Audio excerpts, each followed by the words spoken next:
10:00 na ng gabi nang bumaba si Ryan Morales mula sa huling bus. Halos manghina ang kanyang mga binti sa maghapong pagtayo mula eskwelahan hanggang sa trabaho sa maliit na cafe sa kanto. Malagkit pa ang kamay niya sa sirup at amoy kape ang pawis na kumapit sa kanyang lumang uniforme. Hindi pa siya kumakain mula tanghali. Pero ayos lang. Nakaraos siya ngayong araw. Yun ang mahalaga. Hawak niya ng mahigpit ang lumang bag na ibinigay ng kanyang ina nung nabubuhay pa ito. Para sa kanya ay lucky charm ito. At ito na lang ang natitirang alaala ng kanyang ina. Sa loob nito, nakatago ang pinakamahalagang papel sa ngayon. Ang kumpirmasyon ng kanyang full scholarship exam sa Stargazer University. Para kay Ryan, hindi lang ito tungkol sa edukasyon o karangalan. Ito ang daan palabas. Isang pagkakataong mabago ang buhay na matagal nang tila nakapako sa hirap. Pagdating niya sa kalawangin nilang gate, dahan-dahan niyang pinihit ang seradora. Umaasang tulog na si Tia Lorna. Pero tahimik ay hindi ibig sabihin na ligtas. "Saan ka na naman galing? Ha?" Napaigtad si Ryan. Sa pintuan, nakatayo si Tia Lorna na nakapamewang. Gusot ang buhok, amoy alak at yosi. "Kagagaling ko lang po sa trabaho. Inabot lang pong dagdag na order kaya natagalan ako." "Trabaho daw? Siguro kung saan-saan ka talaga nagpupunta. Nagpapanggap kang inosente. Pero baka kung sino-sinong babae ang kinikita mo, Ryan." "Wala pong ganun, Tia. Nagtatrabaho lang po talaga ako." Huminga siya ng malalim, pero alam niyang delikado na. "Ginamit ko po pala ang kalahati ng sahod ko para bayaran yung exam slot sa Stargazer University. Hindi po muna ako makakapag-abot ngayon." Hindi pa man natatapos ang kanyang paliwanag, tumagundong na ang palad ni Tia Lorna sa kanyang pisngi. "Anong sabi mo? Ginastos mo ang pera sa kalokohan mo? Sa pangarap mong walang patutunguhan?" Tumagilid ang ulo ni Ryan. Nanikip ang dibdib. Wala siyang masabi. "Ang kapal ng mukha mo? Pinapakain kita. Pinatitira dito. Tapos ganito lang ang sukli mo?" "Pasensya na po, Tia. Hindi ko naman gustong..." "Tigilan mo yan drama mo. Alam mo kung ano ka? Pabigat. Kung hindi lang sa nanay mong nagmakaawa noon, hindi kita tatanggapin dito." Para bang biglang nawala ang hangin sa paligid. Sa bawat salitang binitawan ng kanyang tiyahin, parang may patalim na tumatarak sa dibdib niya. Naalala ni Ryan ang kanyang ina, ang babaeng palaging nagsasabing kaya niyang abutin ang kahit anong pangarap. Pero maaga siyang kinuha ng aksidente. At ngayon, ang tanging alaala niya rito ay ang mga salitang binabaliwala ng tiyahin niya gabi-gabi. "Tia, sinusubukan ko lang po. Gusto ko lang po magtagumpay." "Tagumpay? Sa Stargazer? Baka sa panaginip mo. Isa kang hamak na ulila. Walang pera. Walang koneksyon. Wala kang lugar sa mga mayayaman." "Ang sakit niyo naman po magsalita, Tia." "Ibigay mo sa akin ang natira mong pera. Ngayon na!" "Wala na po talaga, Tia. Sa exam slot na po lahat napunta." "Ang kapal ng mukha mo. Gusto mo magpasikat habang kami nagugutom dito?" Isang tulak ang sumunod. Napasubsob si Ryan sa dingding. Ako naman po nagbibigay ng pera sa inyo. Paano niyo po nasabing mabigat ako?" "Wow! Ang taas naman tingin mo sa sarili mo. Natural, dito ka nakatira sa puder ko. At kung sa tingin mo kaya mo mabuhay mag-isa, sige, lumayas ka at huwag ka na babalik." Pagkasara ng pinto, tanging katahimikan lang ang naiwan. Dahan-dahang pinulot ni Ryan ang bag. Tiningnan niya ang lumang sobre sa loob. Lumabas siya sa madilim na kalsada. Wala siyang bahay, wala siyang pamilya. Pero meron siyang pangarap at ayaw na niyang pakawalan iyon. Habang naglalakad sa malamig na gabi, Tinawagan niya ang tanging taong pwede niyang lapitan. Bro, pwede ba ako makitulog sa inyo ngayong gabi? Bro, anong nangyari? Nasaan ka ngayon? Pinalayas ako ni Tia Lorna. Kailangan ko lang na matutuluyan. Wala na akong ibang mapupuntahan. Sige bro, dito ka na. Ilang minuto lang, nasa tapat na siya ng lumang apartment ni Leo. Pagbukas ng pinto, agad siyang sinalubong ng kaibigan. Bro, ano itong nangyari sa mukha mo? Hindi na nakasagot si Ryan. Sa unang pagkakataon, matapos ang matagal na panahon, pinayagan niyang bumigay ang luha. Pinaupo siya ni Leo. Binigyan ng malamig na tubig at kaning lamig na may pritong itlog. Hindi na siya kumibo. Nang marinig ni Leo ang buong kwento, galit ang pumalit sa mukha nito. Grabe bro, hindi mo deserve yun. Hindi ka hayop. Halatang pinipirahan ka lang ng tiyahin mo eh. Okay lang bro, sanay na ako. Siguro, dahil kailangan ko naman talaga magkaroon ng pakinabang sa kanya. Hay, magiging maayos din ang lahat bro. Balang araw, makikita din ang tiyahin mo na maling-mali siya. Kinagabihan, natulog si Ryan sa lumang sofa ni Leo. May lumang kumot at pusa sa paanan. At sa unang pagkakataon, matapos ang maraming gabi, nakatulog siya ng walang takot. Kinaumagahan, nagising siya sa tunog ng cellphone. Hindi niya inaasahan ang mensaheng bumungad. Congratulations, Mr. Morales.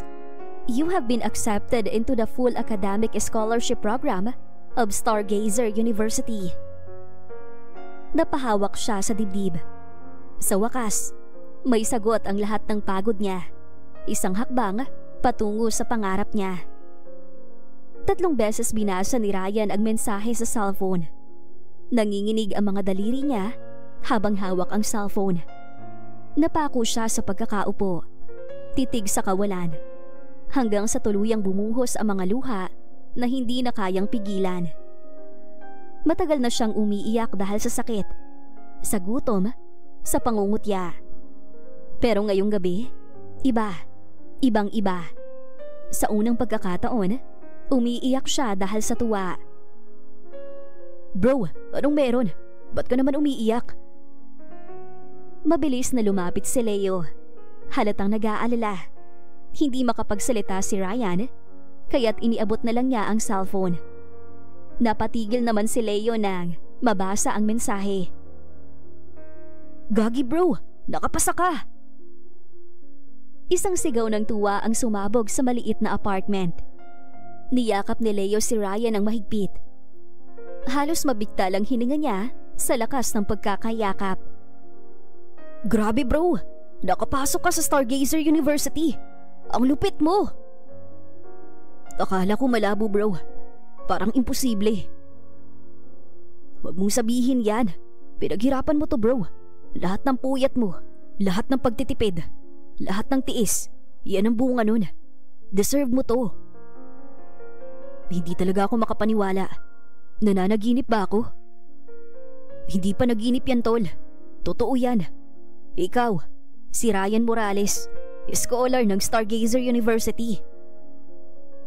Ang mismong pangalan ng paaralan ay nagpalamig ng hangin sa dibdib niya. Stargazer University. Ang institusyong dati ay tinitingnan lang niya sa mga brochure at balita. Isang lugar ng mga anak ng mayayaman, mga kilalang pamilya. Mabilis lumipas ang 1 linggo.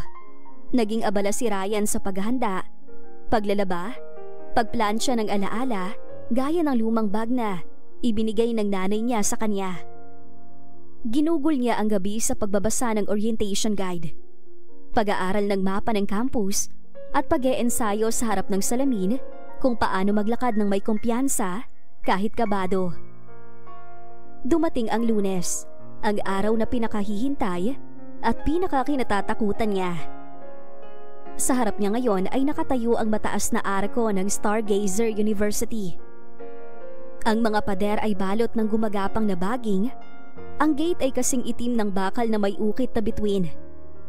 Sa loob, Daan-daang estudyante ang nagmamadali.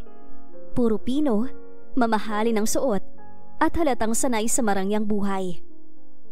Habang si Ryan, mahigpit na hawak ang kanyang class schedule, tila hininga niyang pinoprotektahan ito.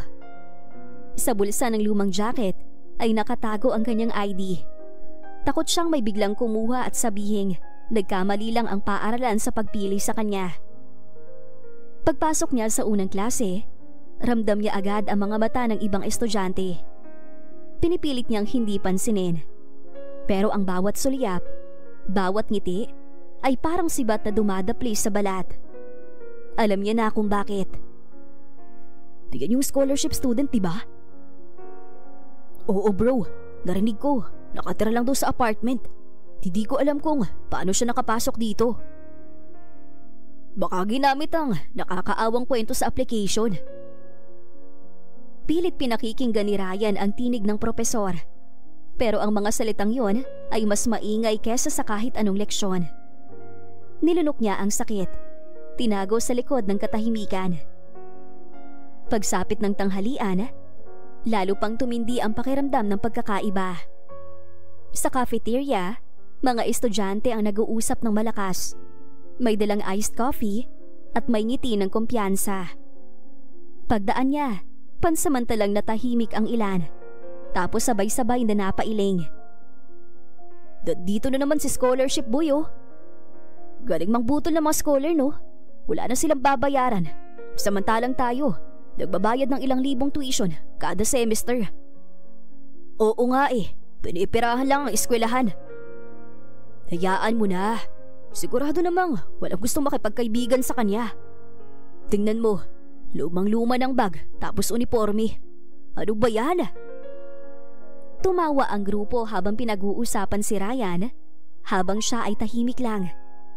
Umupo siya sa pinakadulong mesa kung saan walang nakaupo. Pinilit niyang labanan ang hiya niya dahil alam niyang hindi yan ang pinunta niya dito kundi ang pag-aaral. At alam niyang kailangan niyang baliwalain ang mga estudyante na may ganyang ugali. Huminga siya ng malalim. Sa lahat ng ingay at panlilibak, hinawakan niya ang natitirang lakas. Hindi siya tumakbo palayo. Hindi siya susuko dahil lang sa sinasabi ng iba tungkol sa kanya. Matapos ang mahabang araw ng klase, tahimik lang na naglakad si Ryan palabas ng silid. Hindi na niya ininda ang mga bulungan sa likod. Sanay na siya. Sanay na sa mga mata na sumusukat. Sa mga ngiting mapanghusga. Ang tanging layunin niya ay matapos ang araw ng hindi nasasangkot sa gulo. Pero ang kapalit ng katahimikan ay bigat na unti-unting bumababa sa kanyang dibdib. Habang naglalakad sa pasilyo, may biglang humarang. Si Jeff, kasama sina Daniel at John. Mga anak ng kilalang negosyante sa lungsod. May hawak silang iced coffee at mga papel. Uy, scholar boy, anong ginagawa mo rito sa hallway ng mga mayayaman? Papunta lang ako sa library. Library daw? Baka doon ka natutulog kasi wala ka namang bahay, di ba? Tumawa silang tatlo. Sa bawat tawa nila, parang may dumudurog sa dibdib ni Ryan. Hindi niya alam kung bakit kailangan pa nilang ipamuka ang kakulangan niya. Alam mo, nakakatawa ka eh. Nagpapanggap kang kasali sa amin. Pero halata namang hindi ka bagay dito. Hindi sumagot si Ryan. Tumingin lang siya sa sahig. Sa sapatos niyang halos maputol na ang tali. Pinili niyang umalis. Pero bago siya makalayo, biglang may tumulak sa kanya. Oh, saan ka pupunta? Ha? Aray! Natumba siya. Tumama ang siko sa sahig. Rinig niya ang tawa ng grupo habang unti-unti siyang tumayo. Hindi siya lumingon. Hindi siya nagsalita. Dala ng kaba at sakit, dire-diretso lang siyang naglakad palabas ng gusali. Pag-uwi niya kinagabihan sa apartment ni Leo, tahimik lang siya. Nakatitig sa tasa ng malamig na kape. Pagdating ni Leo galing trabaho, nadatnan siya sa sala at agad nitong napansin ang itsura niya. Bro, may problema ba? Anong nangyari? Wala naman. Sige na, huwag mong sabihing wala. Kita ko sa mukha mo eh. Napayuko si Ryan. Pinaglalaroan ng tasa sa kamay. Mahina niyang ikinwento ang nangyari. Kung paano siya tinulak, tinawanan, tinawag na scholar boy na parang insulto. Mga walang modo talaga. Kung ako yun, sinuntok ko na yung mga yan. Hindi ko na pinansin bro. Wala namang saysay makipag-away eh. Oo nga, pero bro, hindi ibig sabihin mananahimik ka na lang habang tinatapakan ka nila. Mas pipiliin ko na lang naman himik kaysa mapatalsik. Baka ako pang mabaliktad. Isa lang naman ang gusto ko, makatapos. Sa tinig ni Ryan, ramdam ni Leo ang pagod nito. Kaya imbis na magalit pa, tinapik niya na lang ang balikat ng kaibigan. Alam mo bro, kung kaya mong tiisin lahat yan, ibig sabihin mas matatag ka kaysa sa kanila. Huwag kang susuko sa pangarap mo. Salamat bro. Siguro, kailangan ko lang magpakatatag pa. Lumipas sa mga araw, pero hindi humupa ang pangungutya kay Ryan. Sa bawat pagpasok niya sa silid, may mga bulungan. Sa bawat pagdaan niya sa hallway, may nagtatawanan. Tinatawanan nila ang mga simpleng damit niya, ang lumang bag na laging niyang dala, at minsan, pati ang baon niyang tinapay lang.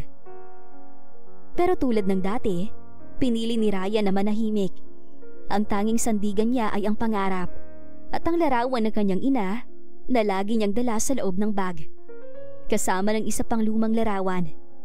Isang litrato ng lalaking sinabi ng kanyang ina na kanyang tatay.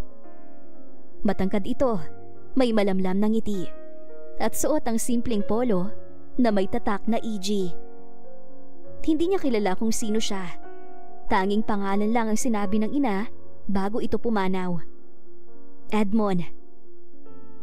Isang hapon, habang nag-aayos ng mga notes si Ryan matapos ang klase, muling lumapit sina Jeff, Daniel at John. Uy, scholar boy, diba nakuha ka bilang isa sa mga officer ng klase nyo? Oo. Auditor ako. Bakit naman ikaw? Ano bang maiaambag mo?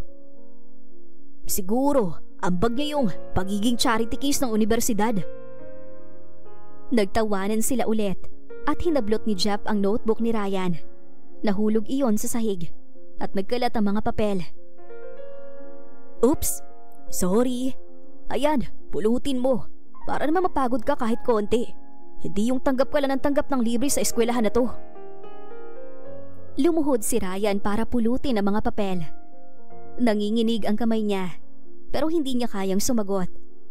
Pinipigilan niya ang sarili. Pinapaalala sa isip, scholar ako. Hindi ako pwedeng makasangkot sa gulo. Ngunit bago pa siya makatayo, tumawa ulit si Jeff at itinaas ang isang lumang larawan na nahulog mula sa bag ni Ryan. Ano to? Picture ng tatay mo? Mukha namang modelo ng 90s commercial. Baka hindi naman totoo yan. Baka nakuha lang sa internet. Tama ka bro. Wala namang mayamang itsura ang tatay ng isang katulad niya. Lalong namula si Ryan. Pilit niyang inaabot ang larawan, pero itinaas pa ni Jeff ito. Oh, gusto mong kunin? Sabihin mo muna. Tatay ko siya at isa siyang bayani. Pero teka, parang pamilyar ang picture. Parang si Sir Edmond Gazer to nung kabataan niya no? Edmond Gazer? Tatay niya si Sir Edmond Gazer?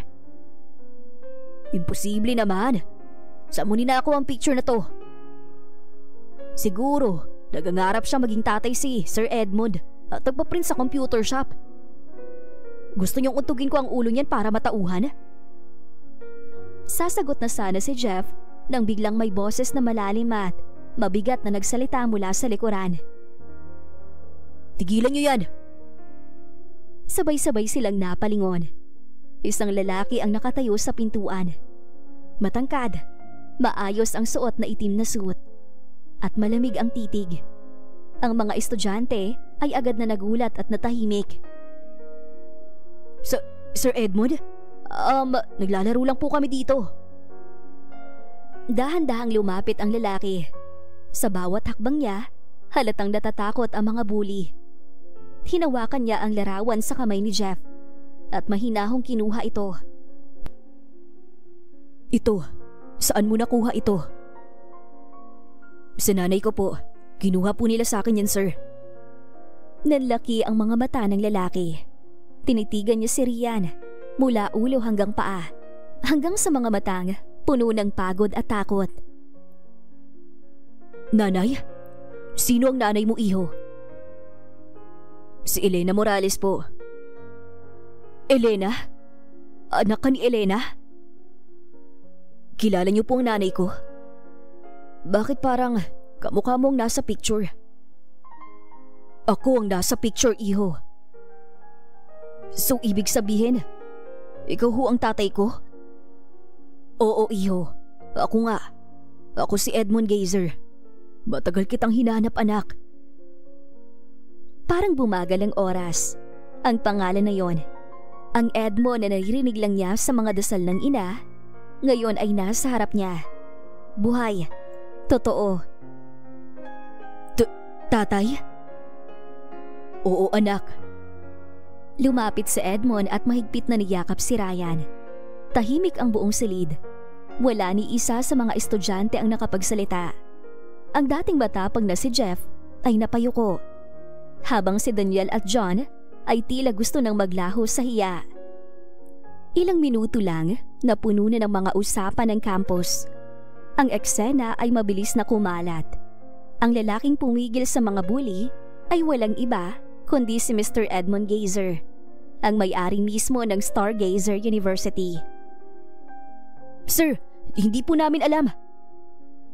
Hindi niyo kailangan magpaliwanag. Mas naaawa ko sa anak ko na tiniis lahat ng pambubuli niyo. Sir, patawarin niyo po kami. Ryan, mula ngayon, hindi mo kailangan magtiis ng ganitong klaseng pang-aapi. Alam kong matagal kitang hindi nakasama, pero hindi na kita pababayaan pa. Matagal ko pong hiniling na makita kayo. Akala ko po, wala ng pag-asa. Hindi, anak. Matagal ako naghanap sa inyo ng nanay mo. Nalaman ko lang kamakailan na may anak pala ako nag-aaral dito bilang isang scholar. Nanginginig pa rin si Ryan sa pagkabigla. Ang paaralang matagal niyang pinangarap, ang institusyong tinitingala niya, ay pagmamay-ari pala ng lalaking nasa larawan. Walang iba kundi ang kanyang ama. Kayo, Jeff, Daniel, John, alam kong mga anak kayo ng mga kaibigan kong negosyante. Pero hindi ibig sabihin ay kaya nyo nang tapakan ng iba. Sir, pasensya na po talaga. Hindi na po mauulit. Hindi pa sapat ang pasensya. Dahil hindi lang si Ryan ang nilait nyo, kundi pati ang mga salitang isinuka nyo. Karangalan, respeto, at pagkatao. Mula sa araw na to, suspendido kayo ng 2 linggo. At kung mauulit, tatanggalin kayo sa universidad ko mismo. Hindi makatingin ang tatlo. Ang mga estudyanteng dati ay palaging nakataas ang ulo, ngayon tila mga batang nawala ng dila. Ilang oras matapos ang nangyari, tahimik silang mag-ama na naglakad sa hardin ng universidad. Ang araw ay papalubog at ang mga dahon ay sumasayaw sa malamig na hangin. Alam kong mahirap paniwalaan lahat ng to, anak. Pero gusto kong malaman mo na hindi ko sinadya na lumaki kang mag-isa. Noong naghiwalay kami ng nanay mo, hindi ko alam na buntis siya dahil nasa US na ako noon. Nang malaman ko, matagal ko nang sinubukang hanapin kayo. Hindi ko po kayo sinisisi, Tay. Siguro, ganito talagang tadhana. Pero kahit ganun po, maraming salamat pa din po sa pagligtas sa akin kanina. Hindi ko dapat hinayaan na umabot pa sa ganun. At hindi ko rin dapat hinayaan na maranasan mo ang hirap. Pero proud na proud ako sa iyo. Lahat ng pinagdaanan mo, ginamit mong lakas. Hindi ka sumuko, anak. Ngayon ko lang po narinig yan mula sa isang amatay. Mula ngayon, maririnig mo na palagi. Kinabukasan, pagpasok ni Ryan sa klase, tahimik ang lahat. Wala nang tawa, wala nang pangungutya. Marami pa nga ang lumapit para humingi ng tawad. Brian, sorry sa lahat. Hindi namin alam. Hindi namin alam na anak ka ni Sir Edmund. Hindi nyo kailangan humingi ng tawad dahil mayaman ang tatay ko. Dapat humingi kayo ng tawad dahil mali ang ginawa nyo sa kapwa nyo tao. Tama ka bro, mali kami. Pasensya na talaga bro. Tumangulang si Ryan, hindi para ipagyabang, kundi para ipakita na marunong siyang magpatawad. Lumipas ang ilang linggo, masigla na ang bawat araw ni Ryan sa Stargazer University. Tuluyan ang nawala ang mapanghusgang tingin at lahat ng mga estudyante ay gustong makipagkaibigan sa kanya at bumilib sa kanya. Hindi dahil anak siya ng may-ari, kundi dahil sa sipag niya at kababaang loob, kahit na anak siya na nagmamay-ari ng mayamang eskwelahan. At hanggang dito na lang ang magandang istoryang ito. Maraming salamat mga kakwentuhan! Huwag niyong kalimutan mag-like at subscribe at pindutin na rin ang notification bell para lagi kayong updated sa ating kwentuhan. Hanggang sa muli, paalam!